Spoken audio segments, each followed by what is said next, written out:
Jeremiah chapter 1. And we're back. Starting at verse 1.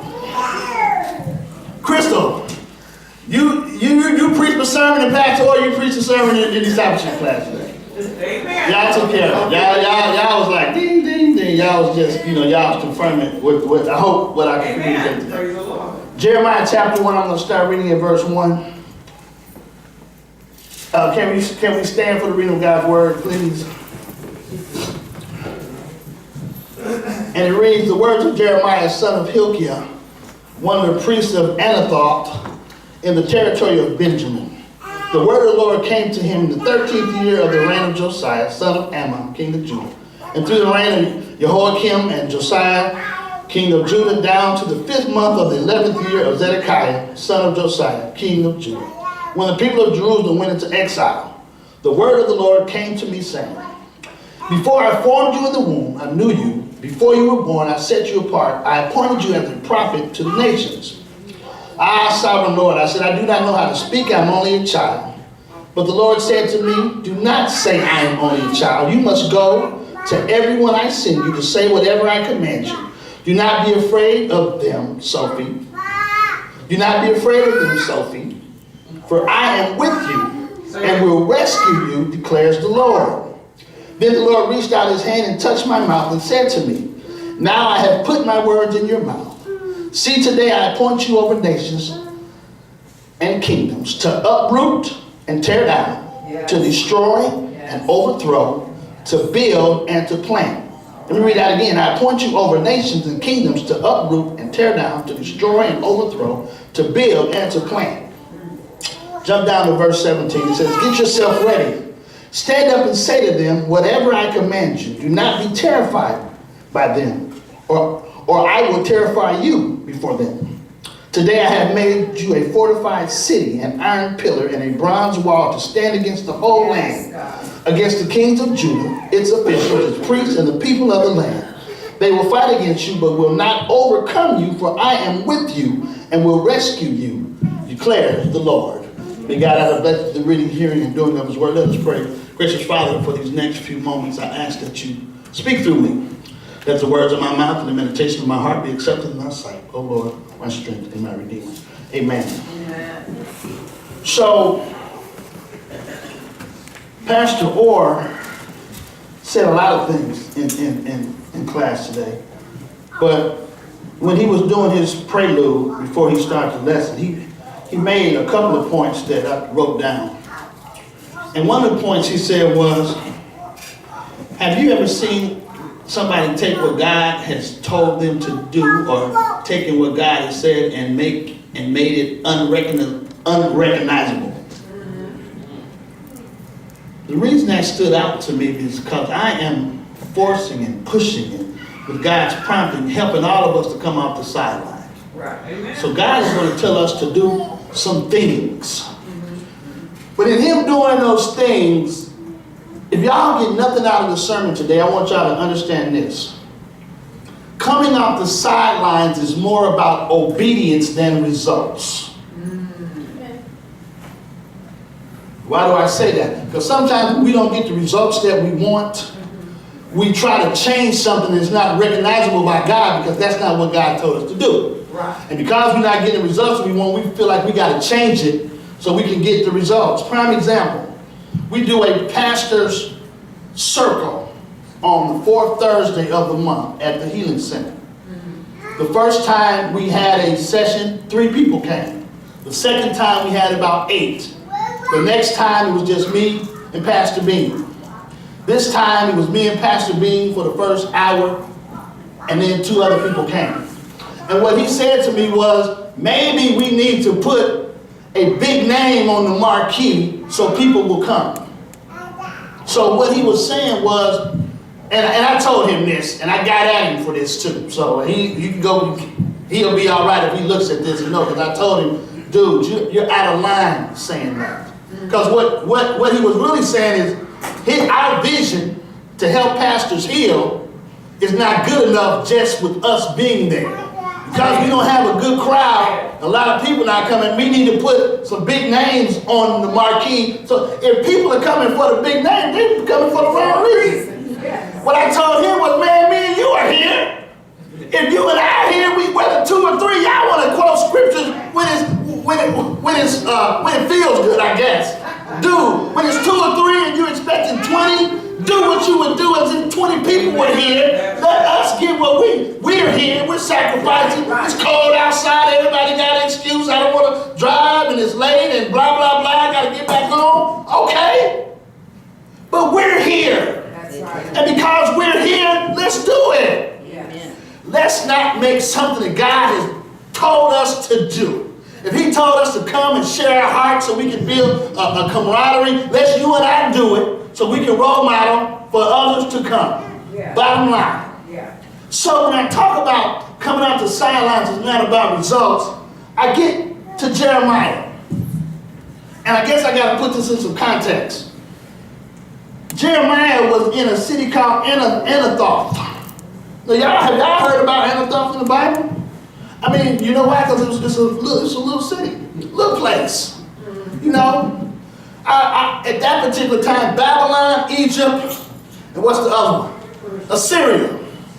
They were kind of in power, fighting with each other. One of those countries or areas was getting ready to come get the children of Israel because the children of Israel were being disobedient. So God goes to a little city. Or he may say, you got Eden Prairie, what's another one? Plymouth, and another one of these big suburbs, Egan, somewhere where they got money, whatever, however we want to look at that. And so Minneapolis may not be as wealthy, but he goes to, God says, I need a little church. That's right. Called Proverbs Christian Fellowship. Right. You don't have over 100 members. It's small. It's insignificant. So when I tell you, when you pastor it up to Proverbs Christian, oh, I ain't never heard of that. You know, yeah, all I say is, we just a little church in the hood. I say, we're a little church in the hood doing mega ministry things. And then their eyes pop out. What you doing? Then I talk about the club, and I talk about the healing center, talk about what we do with Harrison neighborhood, and talk about what then you start spitting stuff out. Now, Pastor Orr told us don't be prideful. It's not really prideful, but it's real close to the line because they kind of make me mad a little bit. So I have to let them know, just because we small, we have big church and we have big effectiveness mentality. Yeah. Right. And so, you know, one time I told somebody about Miss Zulu's garden. I said, my mother-in-law does a garden ministry. What's a garden ministry? Well, a garden ministry is you grow fruit and you grow cabbage and lettuce and zucchini, and when people come past, you pass it out to them. But you pass it out to them, but you give them a little something, you give them some love, and you may or may not get into a conversation about Christ, but if it happens, you're ready. Yeah. You hear what I'm saying? You have an opportunity to be somebody. Yeah. So Jeremiah is from this little small town. During the reign of Josiah. Why is that important? Why do they get a lineage of these kings? I believe that they did that to help us understand. Josiah's daddy and his grandpa were evil kings. They did bad things. For lack of time, let's just say they disrespected the temple and they took prayer and they took what needed to happen out of the traditions of the people. So the people were not serving God from the Mosaic law because the kings didn't feel they were necessary. So when Josiah becomes king at 8 years old, because he got hid, because his daddy got murdered and his mama wanted to kill him, but he was protected by a priest, Josiah brought some relevance or some worship back to the people. Then his son and his grandson was probably the worst kings that the northern kingdom had, southern kingdom ever had, them two tribes. Why am I saying that? I'm going to help some of y'all. Because when the leader provides an environment where worship and praise and prophecy can happen, You need to jump on it. Say it. I believe you all have leaders who are pushing folks to do what they need to do. But if you don't get with it and feel it's not the place, hit the road, Jack. I said that before. Why would you sit up? And I'm not saying this is y'all, but you have to say stuff because word passing, the word of mouth will help people out. Don't get to church and ask what happened. Then they can look on the TV and see. If you don't think you are being growing here, or you're not, hit the road, Jack.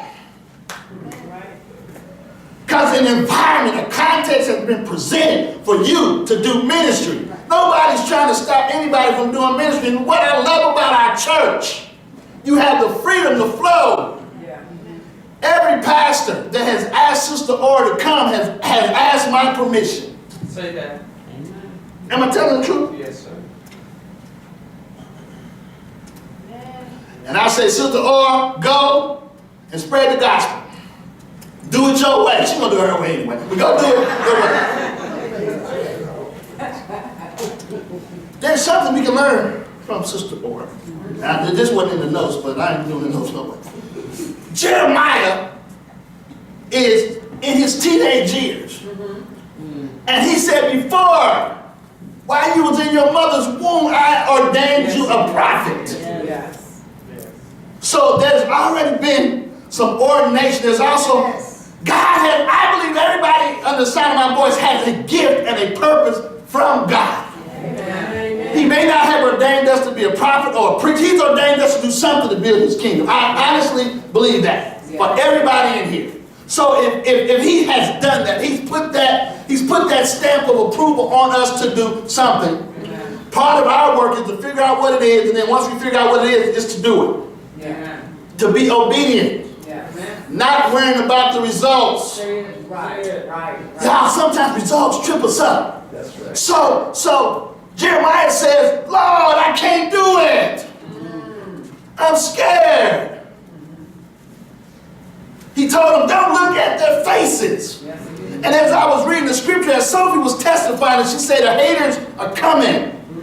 God says, look them in the face and tell them what you're going to do. And I love how you're talking, because you're not talking like you're unsure. Right. You are confident, because you know what? When you get tired of being sick and tired, and you got to go somewhere, you get to a point where you don't care what anybody has to say. I'm going to do what God has told me to do. I'm going to walk in his purpose. So you just keep on walking, knowing that they're going to be hating on you, knowing that they're going to be lying, whatever they're going to do. They're going to try, all that stuff. They're going to try. We have to understand. In a leaders meeting we had Friday, we talked about influence. Say it. We all have influence. Sometimes we don't realize the influence that we have.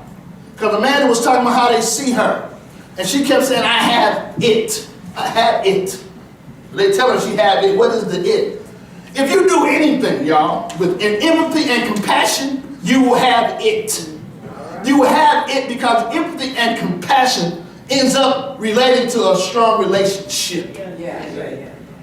When you have relationship with people, people do stuff. I told her Mari works at Culver's.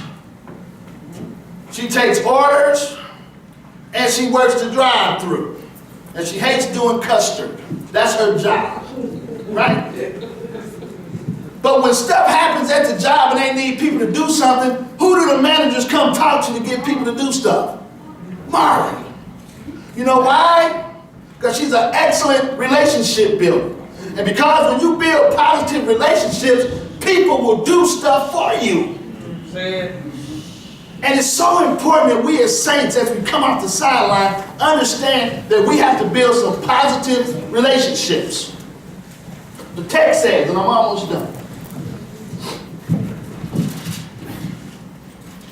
In verse 9, with verse 10, it says, see, today, I appoint you over nations and kingdoms to uproot, to tear down, to destroy, overthrow, to build, and to plant. The word I hear is sometimes when you come out the sideline, there's going to be conflict. Some of us run away from conflict. But if we truly understand that God is with us, God was trying to help Jeremiah see that I have empowered and equipped you to do a great work. Yeah. And so Jeremiah was a prophet, and he prophesied for over 40 years about the nation repenting. Guess what? They didn't listen to a word Jeremiah said. They didn't listen to him. So then he wrote Lamentations after Jeremiah, because he was weeping, because he was sad that the people didn't do what he had told them to do. He was trying to help them not get in trouble, but they didn't listen. But he was obedient. That's right. He could not worry about what the people did. What I want y'all to understand is you need to do what God has told you to do. And I know it's hard not to worry about results because we want to be effective. Well, gee, how are we going to know if we are being effective or not? You'll know if you put the right thought in your mind. You have the right attitude. When you know you ain't got to worry about. Have y'all ever take it? If somebody said you could take a test and it don't matter what grade you get on it, oh man, the pressure's gone. What you got to worry about? I can say anything I want to say. It's going to be all right because the results don't matter. When God is equipping you and telling you to come out the sideline, what he's really saying, let me worry about the results. You just do what I told you to do. Hallelujah. Y'all know how we want people to get saved right now? Right now. You want them to stop all their habits, all that stuff, right now. As soon as you pray for them, you want an instantaneous work. Isn't it amazing how we want instantaneous work for others and we don't want instantaneous work for ourselves? Take us years. Take us years. Come on. Oh, let's get this together. It's a process. And Crystal will tell you. I say, don't worry about Mariana. Yeah. Mariana is going to be up here praise dancing again. Sober. Well, y'all see. Y'all gotta understand. Y'all have to see that. Yeah. I don't see what Crystal be crying to me about. Do I tell you that all the time? She'll be back up here. She'll be back up here praise dancing. And then we're not going to beat her up because we understand she has to go through this. Yeah. For all the other drug addicts that will come in here, she'll be able to testify to them about what she's been through and how the church supported her and then beat her up and gave her safe ground for her to come back. Yes. We restored her in love. Yes. Yeah, I'm helping us understand. We got some more people that need to be restored in love. We're going to do that. Yes. That's how the church grows. And so, as Jeremiah had to go through his own process, God said, I'm going to be with you. He's going to be with us too. But I want us to know we're going to have some conflict. It's going to some stuff we got to uproot. We got to talk to some systems. So me looking at y'all financial reports is about changing some systems. That's right. That's right. Oh, she don't care. And see, that's where we get it wrong. Y'all, this is something Pastor Orr said that I wasn't going to say. He said, y'all can't be working, I'm paraphrasing now, y'all can't be working to get into Pastor G's Hall of Fame. All right. I don't have a Hall of Fame to put y'all in. Can y'all really be clear about that? I have nothing. That's between. So when you don't think you giving to me, or worry about what I'm gonna say. Right. Worry about what he gonna say, because he knows everything. Yes, he does. G don't know everything. Yeah. The Bible says what the word of God is sharper than two-edged sword, and it's a discerner of the heart. The heart. The heart. My God, my God, my God. Jeremiah was gripped with fear. Some of us are gripped with fear at this big old job that God has called us to do. So we start saying, I'm from a little town. I can't speak. Can't do. Y'all know how we fill the blanks with all the adjectives that disqualify us. Right. But I want y'all to change your narrative. Think about before he knew you in your mother's womb. He appointed you to do something. And if he appointed you, he's going to equip you. And he's constantly telling Jeremiah, I'm going to be with you, man. And Jeremiah took a risk, and he went on and did what he was supposed to do. Like I told y'all get nothing out of the sermon. Coming off the sideline is about obedience, not results. If you and here's the sidebar. If God tells you to do something and you're obedient, you're going to get the results anyway. There you go. We won't go into us being worried about results. We won't go into what kind of mindset that is today. But y'all can think about that. Have you ever heard somebody say, y'all, anybody watch the Flintstones growing up? Y'all remember Bad Luck, Slap Rock? Y'all remember Slap Rock? Yes, sir. I ain't make that up. Bad Luck, Slap Rock is for real. Everywhere Bad Luck, Slap Rock went, something bad happened. That's right. Right? Yes, sir. We can't be Bad Luck, Slap Rock. We can't have that attitude. Think everything we do, something bad gonna happen. No. You gotta be confident. Amen. Oh, I know I'm talking right today. Yeah. I know. Amen. The wheels are turning, I can see it. It's a good thing. Yes, thank you, Lord. When God stretches us. We don't like being stretched. I like being comfortable. They had to pry me away from 15:15. Y'all gonna have to pry me away from 8 o'clock service too, because I love it. But I know y'all don't want to get up, man. Y'all get up early, your day is done. We get to be done at 10:30. The rest of the day, we can just kick back.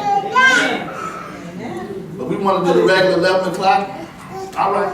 Well, if you want that, give your money. You want to get to another building, let's raise this money so we can do 11 o'clock service. Y'all, we'll see how bad y'all really want 11 o'clock.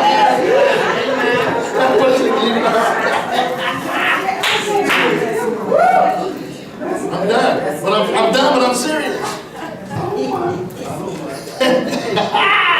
Amen. I'm going to pray. Pastors, come on up. Lord, we thank you.